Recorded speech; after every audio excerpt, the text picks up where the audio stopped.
جب میں 4 سال کا تھا تو مجھے لگتا تھا کہ میرا ابو دنیا کے سب سے بہترین انسان ہے۔ جب 6 سال کا ہوا تو مجھے یقین تھا کہ ابو سب کچھ جانتے ہیں، انہیں ہر چیز کا علم ہے۔ جب 10 سال کا ہوا تو مجھے لگتا تھا کہ ابو اچھے تو ہیں وہ ذرا غصے کے تیز ہیں۔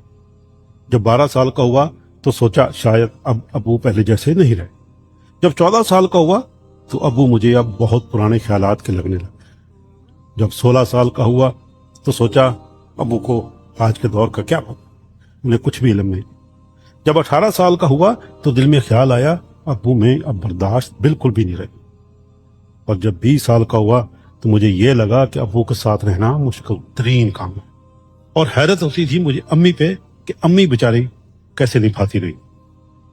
اور جب 25 سال کا ہوا تو لگتا تھا کہ ابو کو میری ہر بات پہ اور میرے ہر کام پہ اعتراض ہے۔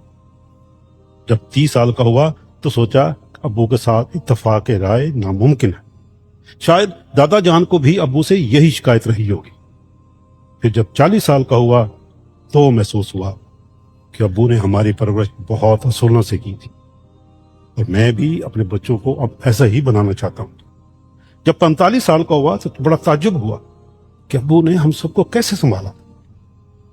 جب 50 سال کا ہوا تو سوچا بچوں کی تربیت کتنا مشکل کام ہے، پتہ نہیں ابو نے ہمیں بڑا کرتے ہوئے کتنی مشکلیں کی ہوں، گزرے ہوں گے، کتنی راتیں جاگ کر گزاری ہوں گی۔